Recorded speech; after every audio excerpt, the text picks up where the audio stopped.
ஆண்டவரும் இரட்சகருமாய் இருக்கிற இயேசு கிறிஸ்துவின் நாமத்தினாலே நான் உங்களை வாழ்த்துகிறேன். ஒரு மனுஷன் நான் விசுவாசிக்கிறேன், நான் விசுவாசம் உள்ளவன், நான் ஆண்டவருடைய பிள்ளை, நான் ஒரு விசுவாசி அப்படின்னு சொல்றான். நான் ஒரு விசுவாசிங்க, இயேசு கிறிஸ்துவை விசுவாசிக்கிறவன் அப்படின்னு சொல்றான். ஆனா அதே மனிதன் அப்படி ஒரு பக்கத்துல போகும்போது ஒரு பசியில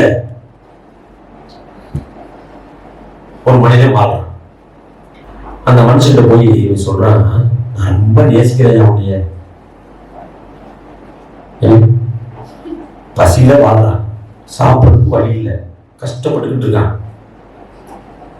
பார்த்தாவே பாவமா இருக்கு, நான் ரொம்ப நேசிக்கிறேன், உன் மேல ரொம்ப அன்பா இருக்கிறேன், என்ன மாதிரி இந்த பூமியில உன்னை நேசிக்கிறதுக்கு ஒரு ஆள் இல்லைன்னு அப்படின்னு சொல்லிட்டு போயிட்டானே போயிடுறேன்.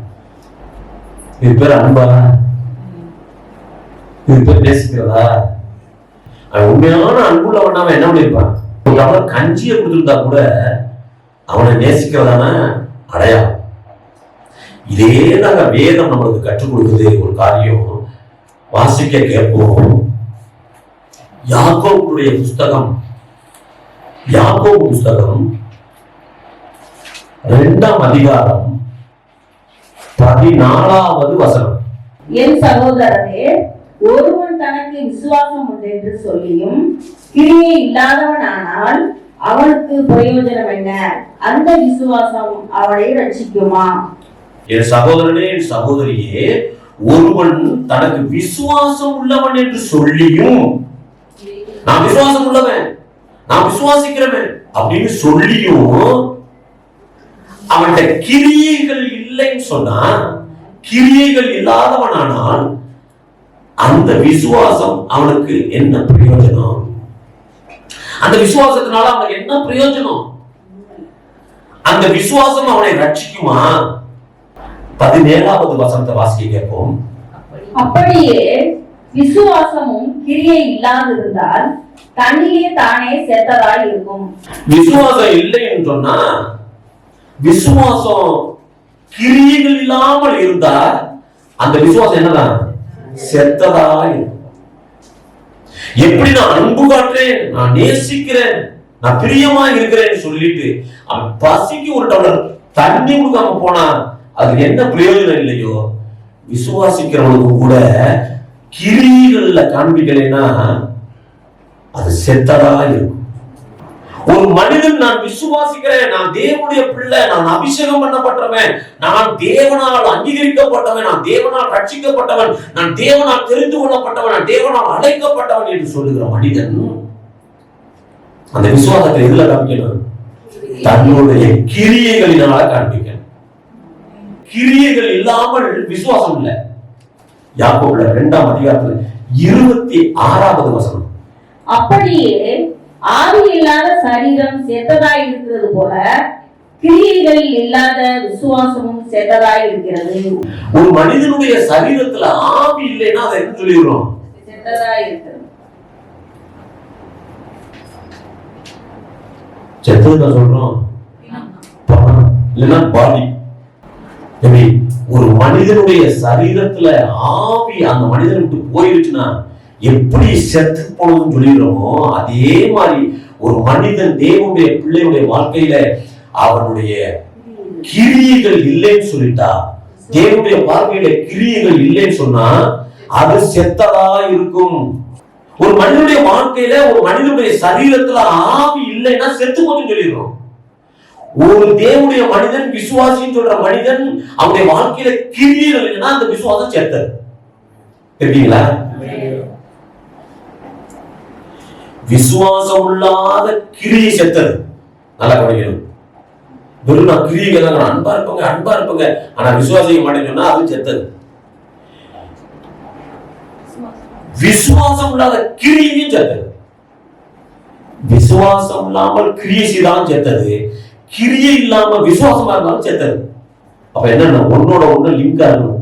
நீ தேவனுடைய பிள்ளையா விசுவாசியா உன்னுடைய காரியங்கள் கிரியைகளை காண்பிக்கணும். இயேசு நமக்குள்ள இருக்கிறார். நான் தேவனுடைய மனுஷன் அப்படின்னு சொல்ற மனிதன் தன்னுடைய வாழ்க்கையில கிரியைகள்ல காண்பிக்கணும். ஞாயிற்றுக்கிழமை உனக்கு பல வேணும்னா என்ன ஸ்கேனு, என்ன எக்ஸ்ரே, என்ன டாக்டர், என்ன அப்பாயின்மெண்டா இருந்தாங்க இருக்கான்.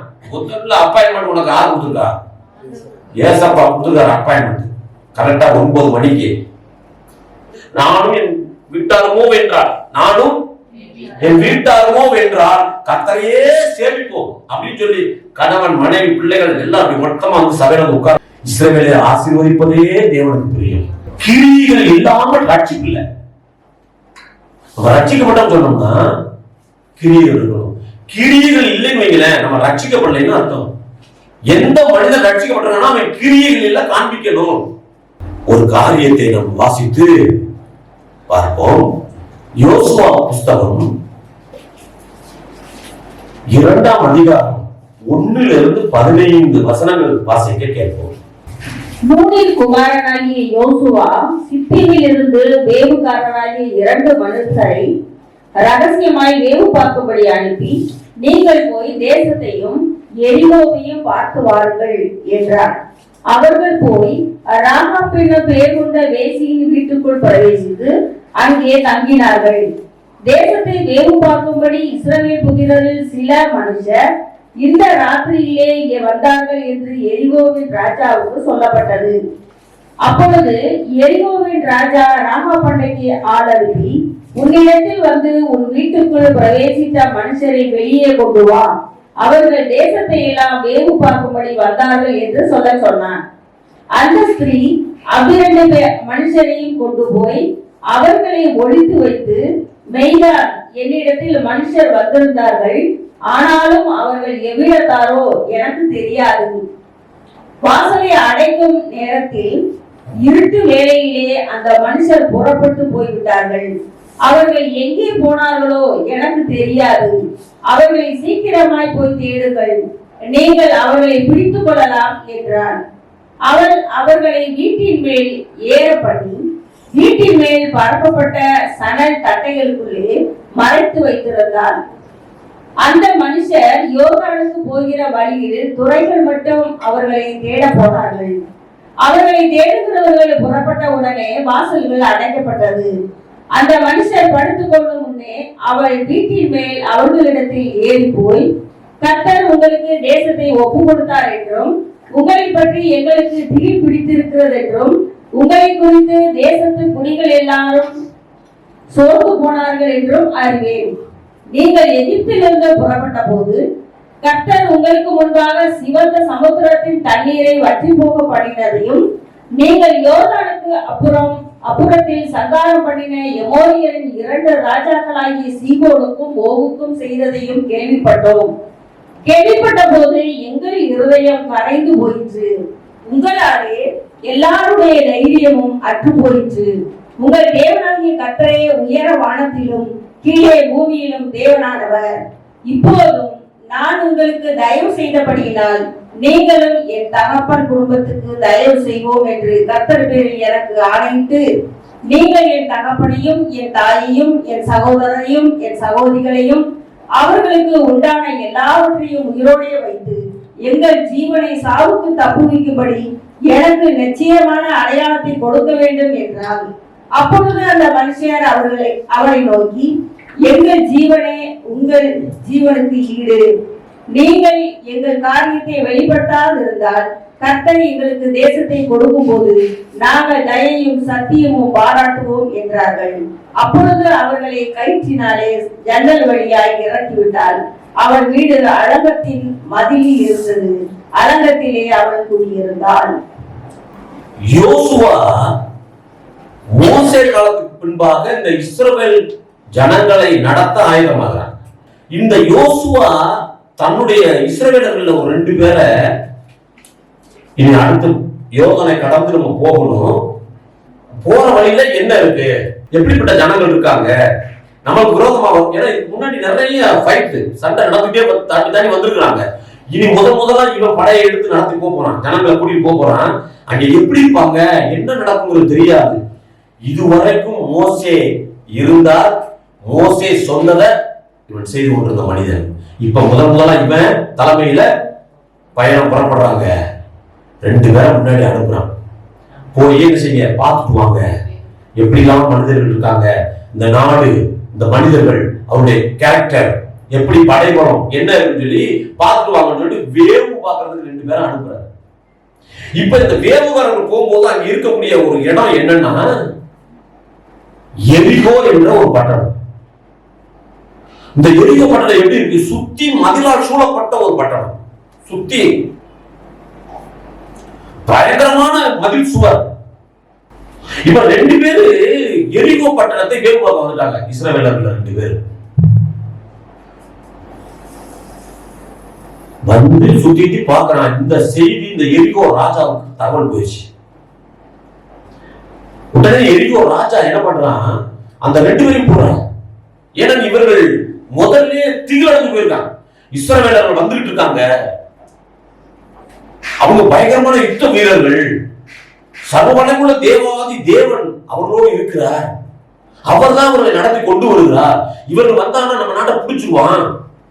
2 பேர் வேவு பார்க்க வந்திருக்காங்க, முதல்ல புடுறான் அப்படின்னு சொல்லி அவனை பிடிச்சு வர சொல்றாங்க. இந்த வேவு பார்க்க வந்த 2 பேரும் எங்க போறாங்க, ஓடி போய், இந்த தகவல் தெரிஞ்சு ஓடி போய் இந்த ராகா வீட்டுல போய் இணைஞ்சாங்க, மேல போயிருந்தாங்க, அந்த வீட்டுக்குள்ள போயிடுறாங்க. இந்த ராகா என்ன பண்றா, இந்த 2 பேரையும் கூட்டிட்டு போய் மேல மாடியில ஒரு பரம்பரை இருக்கும், மறைவான இடத்துல வச்சு இந்த சணல் தட்டைகளை அள்ளி போட்டு மூடிட்டாங்க, மறைச்சுக்கிறது. ஏன் இது செஞ்சா,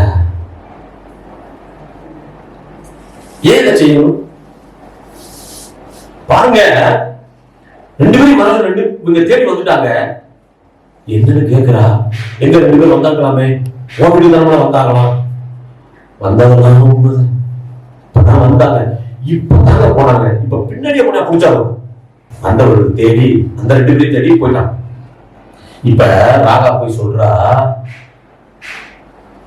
2 பேர் தேடி வந்தாங்க, உங்க 2 வீட்டுக்கு வந்தாங்க, ராஜா நாளுங்க, நான் சொல்லி போ சொல்லிட்டேன், நீங்க எப்படியாவது பின்னாடி இறங்கி தப்பிச்சு போயிருங்க, ஆனா ஒண்ணு மட்டும் காரியத்தை தெரிந்து கொள்ளுங்கள், என்னைக்கு நீங்க வந்து இந்த நாட்டை பிடிக்க வரீங்களோ அப்ப என்னையும் என் குடும்பத்தையும் என் பெற்றோரையும் விட்டுருங்க ரெக்வஸ்ட் வைக்கிறார். நிச்சயமாக எங்கள் ஜீவனை நீ காப்பாத்தின, உன்னை நாங்க காப்பாற்றோம்.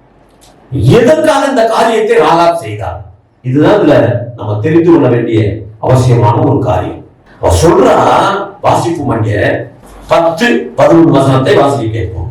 நீங்கள் எகிப்திலிருந்து புறப்பட்ட போது கர்த்தர் உங்களுக்கு முன்பாக சிவந்த சமுத்திரத்தின் தண்ணீரை வற்றி போக பண்ணினதையும், நீங்கள் யோர்தானுக்கு அப்புறத்தில் சங்காரம் பண்ணின எமோரியன் 2 ராஜாக்களாகிய சீகோனுக்கும் ஓகுக்கும் செய்ததையும் கேள்விப்பட்டோம். கேள்விப்பட்ட போது எங்கள் இருதயம் கரைந்து போயிற்று, உங்களாலே எல்லாருடைய தைரியமும் அற்று போயிற்று. உங்கள் தேவனாகிய கர்த்தரே உயர வானத்திலும் கீழே பூமியிலும் தேவனானவர். விசுவாசம் முதல்ல எங்க தோணும் தெரியுமாங்க, நம்ம கேள்விப்படுறதுதான் விசுவாசம் தோணும். எந்த காரியத்தை கேள்விப்படுறோமோ அதுலதான் ஒரு விசுவாசம் தோணும். அதனாலதான் ஒவ்வொரு வாரமும் சபையில ஆராதனையில பிரசங்கம் பண்ணுகிறோம், சாட்சி சொல்ல வைக்கிறோம். இதெல்லாம் நம்ம கேட்க கேட்க நம்மளுக்குள்ள ஒரு விசுவாசம் உண்டாகும். தெரியுங்களா? அவன் கேள்விப்படுறா, எதை கேள்விப்பட்டாலும் சிவந்த சமுத்திரத்தை வற்றி போக பண்ணினதையும், நீங்க நடந்து வரும்போதே உங்களுக்கு விரோதமாய் வந்த ராஜாக்களை துரத்தி அவர்களை முறியடித்து தேசத்தை உங்களுக்கு கர்த்தர் கொடுத்ததையும், உங்களுக்காக கர்த்தரே யுத்தம் பண்ணினதையும் நாங்கள் கேள்விப்பட்டோம். மாத்திரமல்ல, கேள்விப்பட்டு என்ன செய்யலாம், எங்கள் இருதயம்லாம் கரைந்து போயிட்டு நாங்க பயந்து போயிருவோம், நாடே எரிகோவே பயந்து போயிருக்கு. ஏனென்றால் உங்கள் தேவனாகிய கர்த்தரே உயர வானத்திலும் கீழே பூமியிலும் தேவனானவர். வசனங்களை கேட்கிறோம். என்னென்ன காரியங்கள் நம்ம கேள்விப்பட்டிருக்கிறோமோ அந்த காரியங்களை கேள்விப்படுகிற போது தேவன் மேல ஒரு விசுவாசத்தை நம்ம உண்டாக்கணும். வரணும், உண்டாகணும். இல்லைன்னா நம்ம கேள்விப்படலன்னு அர்த்தம். சில ஜனங்கள் வந்து செங்கடல் முன்பாக சிவந்த சமுத்திரத்துக்கு முன்பாக நிற்கிறாங்க. ஒரு பக்கம் சிவந்த சமுத்திரம் கடல், ஒரு பக்கம் ராஜா பார்வோன் ராஜா விரட்டி வர்றான். என்ன செய்ய தெரியல. இப்ப கர்த்தர் தன்னுடைய பிள்ளைகளுக்காக கடலையே ரெண்டா பிளந்தார். உங்க வியாதியை போக்க மாட்டாரா? உங்க பிரச்சனையை மாற்ற மாட்டாரா? உங்க கவலையை தீர்க்க மாட்டாரா? உங்க கண்ணீரை போக்க மாட்டாரா? உங்க கடன் பிரச்சனையை மாற்ற மாட்டாரா? சமுத்திரத்தையே கடலையே ரெண்டா பிளந்த தேவன் நம் தேவன். கர்த்தரே உயர வானத்திலும் கீழே பூமியும் தேவன். அவர்தான் தேவன் என்பதை நான் கேள்விப்பட்டிருக்கேன். ஆகவே நீங்க ஒரு நாள் வந்தீங்கன்னா அந்த தேவன் உங்களுக்கு இந்த நாட்டை ஒப்புடுவார். நீங்க எல்லாரும் இந்த நாட்டை புரிஞ்சிருவீங்க. அந்த நேரத்துல என்னை காப்பாத்துறியா? இன்னைக்கு நான் உன்னை காப்பாத்துறேன். நீ வரும்போது நீங்க எல்லாம் வரும்போது என்ன செய்யணும்? என்னை காப்பாத்துறீங்க. எங்க அப்பா அம்மா இருப்பாங்க. அப்ப நான் சொன்னாங்க, உன்னுடைய தாய் தகப்பன் உறவுகள் அண்ணன் தம்பி யாரெல்லாம் முடியுமோ அப்படி போட்டு வீட்டுக்குள்ள அடைச்சு வெளியில போனா நான் பொறுப்பட. அதுக்கு உடன் அந்த ரத்தப்படிக்கு நான் பொறுப்பு இல்ல, நாங்கள் பொறுப்பு இல்ல. நான் சொல்றது இந்த யுத்தம் இங்க வரும்போது, எரியோவை நம்ம பிடிக்க வரும்போது நீங்க எல்லாரும் கவனமா இருக்கணும், எச்சரிக்கையா இருங்க. அப்பொழுது நீங்கள் காப்பாற்றப்படுவீர்கள். அதத்தான் பாஸ்டர் சொல்றாரு, நம்ம பரலோகம் போகணும்னா எச்சரிக்கையா இருக்கணும். ஆனா அது வரைக்கும் எங்கதான் இருந்தாங்க? அது வரைக்கும் எங்கதான் இருப்பாங்க? வீட்டுலதான் இருப்பாங்க. யுத்தம் வர்ற நேரத்துக்கு நீ எங்க போயிடக்கூடாது. ஆராதனை அன்னைக்கு எங்க போயிடக்கூடாது. என்னதான் வரும்? யுத்தம் தான். யுத்தம் தான். சண்டை தான் மேடம், ஆபத்து தான், வேதனை தான். ஆராதனையா என்ன காரியம் வந்தாலும் சரி ஆராதனை முடிச்சுட்டு போலாம். டாக்டர் அப்பாயின்மெண்ட் கொடுக்குறான்னு சொல்லிட்டு பரலோக தேவனுடைய அப்பாயின்மெண்ட், ஆராதனை என்ற அப்பாயின்மெண்ட்டை கட் பண்ணிட்டு போனோம்னா சும்மா தான் போவான். ஞாபகம் வச்சுக்கிறேன். காதலவர்கள் கேள்விப்பட்டது மாத்திரம் இல்ல, அவருடைய கிரியைகளை செய்ய ஆரம்பிக்கும். ஆமென், அல்லேலூயா. அப்ப நம்ம காரியத்தை கேள்விப்படுறது மாத்திரம் இல்ல, சோதரம் நம்ம என்ன செய்யணும்? கிரியைகள்ல காண்பிக்கணும். நம்முடைய விசுவாசத்தை கிரியைகள்ல காண்பிக்கணும். ரோமர் புஸ்தகம் 10ஆம் அதிகாரம் 17வது வசனத்தை வாசிக்க கேட்போம். ஆதலால் விசுவாசம் கேள்வியினாலே வரும், கேள்வி தேவனுடைய வசனத்தினாலே வரும். நம்மளுக்கு விசுவாசம் எப்படி வரும்னா கேள்விப்படுறோம்ல, அதுல வரும். நம்ம கேள்வி எதை கேட்கிறோம்? வசனத்தினால. அந்த வசனத்தினால அது வரும். அப்ப எப்பதான் வசனத்தை கேட்கிறோமோ, ஞாயிற்றுக்கிழமை ஆராதனையில வசனம் கேட்கணும். அதனாலதான் வசனம் ஒரு டைம் 1 மணி நேரம் வச்சுக்கோங்க. வசனங்களை கேட்க கேட்க நம்ம கேள்விப்படுவோம், வசனத்தை கேட்போம், விசுவாசம் உண்டாகும். அந்த விசுவாசம் எதா மாறணும்? கிரியைகளா, செயல்பாடுகளா மாறணும். வசனத்தை கேள்விப்படுறோம். இந்த வசனத்தை கேள்விப்படுறோம்ல, இந்த வசனத்தை கேள்விப்படுறது மாத்திரம் இல்ல, அதுதான் கிரியை. என்ன கிரியைனா கீழ்ப்படிகிறது. எப்படிப்பட்ட வசனத்தை கேள்விப்படுகிறோமோ அந்த வசனத்துக்கு நம்மை அர்ப்பணித்து கீழ்ப்படுகிறது. அல்லேலூயா. எபிரேயர் புஸ்தகம் 11ஆம் அதிகாரம் 1வது வசனத்தை வாசிக்க கேட்போம். விசுவாசமானது நம்பப்படுகிறவைகளின் உறுதியும் காணப்படாதவைகளின் நிச்சயமாய் இருக்கிறது. தேவனுடைய வார்த்தையை கேட்கிறோம்ல, அந்த வார்த்தைக்கு அப்படியே நம்ம கீழ்ப்படிகிறது. ஆபிரகாமை கர்த்தர் அழைத்தார். ஆதியாகம புஸ்தகம் 12ஆம் அதிகாரம் 1வது வசனத்தை வாசிக்க கேட்போம். கர்த்தர் ஆபிரகாமை நோக்கி, நீ உன் தேசத்தையும் உன் இனத்தையும் உன் தகப்பனுடைய வீட்டையும் விட்டு புறப்பட்டு நான் உனக்கு காண்பிக்கும் தேசத்துக்கு போ. ஆமென். தொடர்ந்து 5வது வசனம். ஆபிரகாம் தன் மனைவியாகிய சாராயையும் தன் சகோதரனுடைய குமாரனாகிய லோத்தையும் தாங்கள் சம்பாதித்திருந்த தங்கள் சம்பத்தை எல்லாவற்றையும் ஆரானிலே சகோதரித்த ஜனங்களையும் கூட்டிக் கொண்டு அவர்கள் கானான் தேசத்துக்கு புறப்பட்டு போய் கானான் தேசத்தில் சேர்ந்தார்கள். ஆமென். ஆண்டவர் சொன்னாரு, உன் தேசத்தையும் இனத்தையும் காரியத்தை எல்லாத்தையும் அங்க விட்டுட்டு எங்க போ, நான் காண்பிக்கும் தேசத்துக்கு போன்னு சொன்னாரு. உடனே அப்படியே என்ன ஏதா என்ன இருக்கு எதுவுமே தெரியாது. ஒரே ஒரு சத்தம். ஆமென். ஆண்டவருடைய சத்தம். ஆபிரகாம், உன் தேசத்தையும் உன் இனத்தையும் உன் சம்பத்தை எல்லாவற்றையும் விட்டுவிட்டு நான் சொல்லுகிற இடத்துக்கு போனார். 5ஆம் வசனம் சொல்லுது, எல்லாத்தையும் விட்டுட்டு அப்பா நினைச்சான் போயிட்டான். ஆமென். போனா போனா மனைவி போட்டுக்கிட்டு அந்த மேல போட்டுக்கிட்டு சம்பாதித்த சம்பத்தெல்லாம் அப்படியே சொன்னார். எப்பா உன் மனைவி கூப்பிட்டுக்க சொன்னார. எதை ஆனால் அவன் காரியம் செய்தான். தேவனுடைய சத்தத்தை கேட்டு அப்படி செஞ்சுட்டான். அது வரைக்கும் கல்யாண தேசத்துல இருக்கிறான். ஆண்டவருடைய சத்தம் வந்தோன்னா கேட்டு அப்படியே கீழ்படுத்திட்டான். நாம் எதை கேள்விப்படுகிறோமோ, எந்த காரியத்தை கேள்விப்படுகிறோமோ அதை அப்படியே ஏற்றுக்கொண்டு கீழ்படுகிறோம். அதுதான் கிரியை. தேவனுடைய வார்த்தையை கேட்டு நம்ம கீழ்படுகிறோமா? நான் கேள்விப்பட்ட வார்த்தைகளையும் வசனங்களையும் ஆலோசனைகளையும் கேட்டு அப்படியே கீழ்படுவேன் சொன்னா அதுக்கு பேர் தான் கிரியை. ஆவியில்லாத சரீரம் எப்படி செத்ததா இருக்கிறதோ, நீ கேள்விப்படுற எல்லாம் வசனங்களை கேட்கிற, செய்தி கேட்கிற, ஒவ்வொரு வாரத்திலையும் தேவனுடைய வார்த்தையை நீ கேட்கிற, வசனத்தை வாசிக்கிற, நீ கீழ்படியலைனா அது விசுவாசிக்கலைன்னா அர்த்தம். எப்படி செத்ததா இருக்குமோ உன்னுடைய விசுவாசம் செத்தது. நீ இந்த வசனங்களையும் வார்த்தைகளையும் கேட்கிற மகனே மகளே, நீ அப்படியே ஏற்றுக்கொண்டு கீழ்ப்படிந்தாள், அதுதான் விசுவாசம், அதுதான் கிரியை. கேட்டதுக்கு அப்படியே கீழ்ப்படியும். ஆபிரகாம் கேள்விப்பட்டான், கீழ்ப்படிந்தான். ஆபிரகாம் விசுவாசித்தான், கிரியை செய்தான். அல்லேலூயா. அங்க என்ன நடக்கும்னா தெரியாது. தேவன் பேசினார், கேள்விப்பட்டால் உடனே செயல்பாடு கொண்டு கிரியைகளை காண்பிச்சிட்டான். இன்னொரு காரியத்தை நான் சொல்லி முடிக்க போறேன். லூக்கா புத்தகம் 17ஆம் அதிகாரம் 12ஆம் வசனத்துல இருந்து 19ஆம் வசனம் வரைக்கும் வாசிக்க கேட்போம். அவர் ஒரு கிராமத்தில் பிரவேசித்த போது குஷ்டரோகமுள்ள மனுஷர் 10 பேர் அவருக்கு எதிராக வந்து தூரத்திலே நின்று, இயேசு ஐயரே, எங்களுக்கு இறங்கும் என்று சத்தமிட்டார்கள். அவர்களை அவர் பார்த்து, நீங்கள் போய் ஆசாரியர்களுக்கு உங்களை காண்பியுங்கள் என்றார். அந்தபடி அவர்கள் போகையில் சுத்தமானார்கள். அவர்களில் ஒருவன் தான் ஆரோக்கியமானதை கண்டு திரும்பி வந்து உரத்த சத்தத்தோட தேவனை மகிமைப்படுத்தி அவருடைய பாதத்தருகே முகங்குப்புற விழுந்து அவருக்கு ஸ்தோத்திரம் செலுத்தினான். அவன் சமாரியனாய் இருந்தான். அப்பொழுது இயேசு, சுத்தமானவர்கள் 10 பேர் அல்லவா, மற்ற 9 பேர் எங்கே? தேவனை மகிமைப்படுத்துகிறதற்கு இந்த அந்நியனே ஒழிய மற்றவர்களும் திரும்பி வர காணோமே என்று சொல்லி அவனை நோக்கி, நீ எழுந்து போ, உன் விசுவாசம் உன்னை ரட்சித்தது என்றார். ஆண்டவரை நோக்கி இந்த 10 மனிதர்களும் எப்படிப்பட்டவங்கன்னா குஷ்டரோகிகள்.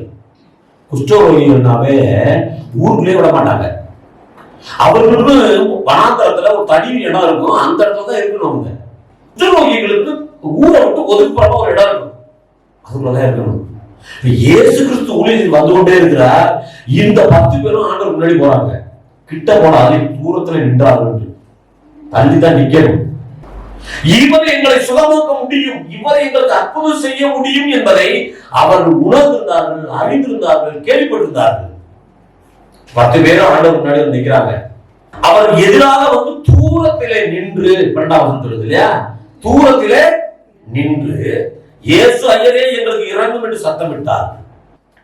இறங்கும்னா ஆண்டவரே எங்களுக்கு சுகந்தாங்கப்பா, இந்த வியாதியை வச்சுட்டு நாங்க கஷ்டப்படுற ஆண்டவரே, எங்களால தாங்க முடியல ஆண்டவரே, இந்த வியாதிகளை பாராப்படுத்துது, நான் ஊருக்குள்ள கூட வர முடியல ஆண்டவரே, எத்தனை காலத்துக்கு இந்த வியாதியோட நான் கஷ்டப்படுவேன் அப்படித்தானே கேட்டுப்பாங்க. ஹலோ, நீங்களும் கேட்டுட்டு இருக்கலாம். இந்த வியாதியை குடும்பப்படுத்துது, இந்த வியாதினால கஷ்டப்படுறேன், இந்த வியாதினால நிம்மதி இல்லாம இருக்கிறேன், குடும்பத்திலே பிரச்சனை, ட்ரீட்மெண்டே இல்லைன்னு சொல்றாங்க. நான் எங்க போறது ஆண்டவரே கேக்குறீங்கல்ல? கேட்டாரு 10 பேர். ஆண்டவர் சொன்னாரு, நீ முதல்ல போய் ஆசாரிட்ட போ, உனக்கு நியமிச்சிருக்க பாஸ்டர்ட்ட போ, சட்டம். பாஸ்டர்ட்ட போ, முதல்ல பாஸ்டர்ட்ட போய் சொல்லு, அப்புறமா பாத்துக்கலாம். டாக்டர்கிட்ட போறது, ட்ரீட்மெண்ட் போறதெல்லாம் முதல்ல உன் பாஸ்டர்ட்ட போய் சொல்லு. ஆனா என்ன நடந்து தெரியுமா? கேட்டான், ஆண்டவர் சொன்ன வார்த்தையை கேட்டான். அவர்களே அவர் பார்த்து, நீங்கள் போய் ஆசாரியருக்கு உங்களை காண்பியுங்கள் என்றார். பாஸ்டர் ஆலயத்துக்கு போ, ஆலயத்துல போய் சொல்லு, ஆலயத்துல உன் பிரச்சனையை சொல்லு, உங்க பாஸ்டர்ட்ட சொல்லு, அவன் மூலமா வா. ஏனென்றால் கர்த்தர் எந்த ஒரு காரியத்தையும் பிராண்டா செய்யறவர். ஆண்டவர் சொன்ன உடனே அதை அப்படியே கேட்டு கீழ்ப்படிந்து பாஸ்டர்ட்ட காண்பிக்க சர்ச்சுக்கு போகணும்னு சொல்லிட்டு கிளம்பி போறாங்க 10 பேரும். ஆனா போறதுக்கு முன்பாகவே ஆண்டவர் சுகமாக்கிட்டார். அவர்களுடைய விட்டு அந்த வியாதி போயிருச்சு. நீங்க என்றைக்கு தேவனுடைய ஆலயத்துக்கு வந்து ஆலயத்துல வைராக்கியமா இருக்கிறீர்களோ, ஆலயத்தை குறித்தான பக்தி வைராக்கியம் உங்களிடத்துல காண்பிக்கப்படுகிறதோ, நீங்க எப்பொழுது ஆலயத்தின் மேல வைராக்கியம் உள்ளவர்களா இருக்கீங்களோ அப்பொழுது உங்களுடைய பிரச்சனை மாறும், அப்பொழுது உங்களுடைய வேதனை மாறும், அப்பொழுது உங்களுடைய துன்பங்கள் உங்களை விட்டு விலகும், உங்க கஷ்டம் உங்களை விட்டு போகும். உங்களுக்கு விரோதமாக எழும்பி நிற்கிற சத்துருடைய சேனைகள் துரத்தப்படுவார்கள். ஆலயத்து மேல வைராக்கியம் இருக்கணும். ஆலயத்தில் உங்களுடைய கிரியைகளை காண்பிக்கணும். நற்கிரியைகளை உங்களுடைய சபையிலே வருகிற பிள்ளைகளிடத்தில் உங்களுடைய நற்கிரியைகளை காண்பிக்கணும். அன்பை செலுத்தணும். ஐக்கியமுள்ளவர்களாக இருக்கணும். இதை கர்த்தர் எதிர்பார்க்கிறார். மாத்திரம் இல்லை, பாருங்க, வந்ததோ 10 பேர் ஆண்டவர்கிட்ட. அப்படி கிரியையில பாருங்க, அதுல ஒருத்தன் மட்டும்தான் திரும்பி வந்து ஆண்டவருடைய பாதத்தில் விழுந்து, ஆண்டவரே உமக்கு நன்றின்னா. 10 பேர்ல ஒருத்தன் மட்டும்தான் வந்து ஆண்டவரே என்று சொன்னான். அவர் பாதத்தில் விழுந்து, ஆலயத்தில் விழுந்து கிடந்தான் வந்து. எத்தனை பேர் சுகத்தை பெற்றுக் கொள்கிறோம், எத்தனை பேர் கர்த்தரிடத்திலிருந்து விடுதலையை வாங்குறோம், எத்தனை பேர் கர்த்தரிடத்திலிருந்து நன்மைகளை பெறுறோம். ஆனால் நம்ம ஆலயத்தை குறித்தான காரியம் எப்படி இருக்குது நம்முடைய வாழ்க்கையில்? ஆலயத்தில் ஊழியத்தை செய்யுங்க. ஆலயத்தில் வந்து பாஸ்டரோடு இணைந்து பாஸ்டர் சொல்கிறதை கேட்டு கீழ்ப்படிந்து உங்களுடைய வாழ்க்கை அமைத்து கிரியைகளை நடப்பியுங்கள். இதை கர்த்தர் எதிர்பார்க்கிறார். 10 பேர்ல ஒருத்த மட்டும் தாங்க வந்தான். விடுதலையை பெற்றுக்கொண்டதோ 10 பேரு, சுகத்தை பெற்றுக்கொண்டதோ 10 பேரு, வியாதியிலிருந்து விடுதலையானவர்களோ 10 பேரு. ஆனா ஒருத்த மட்டும்தான் வந்து தேவனுடைய பாதத்தில் விழுந்து மகிமைப்படுத்துறான். உரத்த சத்தமாய் தேவனை மகிமைப்படுத்துறான். அந்த 10 பேர்ல ஒருத்தன் தாங்க கிரியை செய்கிறான், கேள்விப்படுறான், சுகத்தை பெறுறான், கீழ்ப்படுகிறான். ஆனால் கிரியை காண்பிக்கிறவனோ ஒருத்தன் மட்டும்தான். நம்முடைய வாழ்க்கையில் நம்முடைய நிலை எப்படி இருக்கிறது? நீங்கள் ஆவிக்குரிய பிள்ளையா, தேவனுடைய மனுஷனா, கர்த்தரால் அபிஷேகம் பண்ணப்பட்ட மனிதனா, கர்த்தரிலிருந்து நன்மை பெற்ற மனிதனா, கர்த்தரிலிருந்து விடுதலையை பெற்ற மனிதனா? உங்களுடைய வாழ்க்கையில் நீங்கள் கிரியைகளை காண்பிக்கிறவர்களா, கிரியை உள்ளவர்களா இருங்க. நீங்க கிரியைகள் இல்லாம நான் விசுவாசின்னு சொன்னா அது செத்த காரியம். உடனே ஆண்டவர் சொன்னார், நீ எழுந்து போ, உன் விசுவாசம் உன்னை ரட்சித்தது. உன் விசுவாசம் தான்ப்பா நீ கிரியைகளில் காண்பிச்சிருக்கிற. நீ தான் விசுவாசி, உன்னுடைய விசுவாசம் தான் ரட்சித்தது. அப்ப ரட்சிப்பு என்பது அனுதினமும் நம்முடைய கிரியைகளினாலே விசுவாசத்தை காண்பிக்கணும். அதுதான் ரட்சிப்பு. நான் ரட்சிக்கப்பட்டேன்னு சொல்றதல்ல. இந்த ரட்சிப்பு என்பது நம்ம ரட்சிக்கப்பட்டிருக்கோங்கிறது கிரியைகளினாலே அந்த விசுவாசத்தை காண்பிக்கிற காரியம். ராகாப் கேள்விப்பட்டாங்க, ஆபிரகாம் கீழ்ப்படிந்தான். 10 குஷ்டரோகிகள் கிரியைகளை காண்பித்தார்கள். ஆபிரகாம் கேள்விப்பட்ட காரியத்தை அப்படியே கீழ்ப்படிந்து தன்னுடைய கிரியைகளை காண்பித்தான். ராகாப் தேவனுடைய காரியத்தை கேள்விப்பட்டா, இஸ்ரவேலருக்கு தேவன் செய்த காரியங்களை கேள்விப்பட்டா, அதன் வார்த்தைக்கு கீழ்ப்படிந்து, அந்த காரியத்தை கேள்விப்பட்டு அதை கீழ்ப்படிந்து தன்னுடைய கிரியைகளினாலே காண்பித்தா. அன்பு தேவனுடைய பிள்ளையே, கர்த்தருடைய நன்மைகளை பெற்றிருக்கிற தேவ ஜனமே, நீங்க விசுவாசி என்று சொல்றதுனால அல்ல, உங்களுடைய கிரியைகளினாலே உங்களுடைய விசுவாசத்தை காண்பீங்க. விசுவாசமும் கிரியைகளும் ஒன்றுக்கொன்று சம்பந்தப்பட்டது. உங்களுடைய வாழ்க்கையில நீங்கள் பெற்றிருக்கிற ரட்சிப்பு முழுமையடையணும், பரிபூர்ணம் அடைய வேண்டும் என்று சொன்னால் ஆண்டவரை, தேவனை மகிமைப்படுத்துங்க. தேவன் அன்றைய தினத்தில் பேசுகிற சத்தத்தை கேளுங்க. அந்த சத்தத்துக்கு அப்படியே கீழ்ப்படிந்து நீங்கள் உங்களுடைய வாழ்க்கையில கிரியைகளை நடப்பியுங்க. அப்பொழுது அந்த விசுவாசம் முழுமடையும், அந்த விசுவாசம் பூரணப்படும். கர்த்தர் உங்களை ஆசீர்வதிப்பாராக. நான் உங்களுக்காக ஜெபிக்கிறேன். பரிசுத்தமுள்ள எங்கள் நல்ல பிதாவே, நாங்கள் நன்றியோடு உம்மை துதிக்கிறோம். இன்றைக்கு வசனத்தையும் வார்த்தையும் சத்தியத்தையும் நாங்கள் கேட்டிருக்கிறோம். கீழ்ப்படிந்து எங்களுடைய கிரியைகளினாலே நாங்கள் அந்த விசுவாசத்தை வெளிப்படுத்தி ரட்சிக்கப்பட்டவர்களாய் காணப்பட எங்களுக்கு உதவி செய்தரலும். பிதா குமாரன் பரிசுத்த ஆவியின் நாமத்தினாலே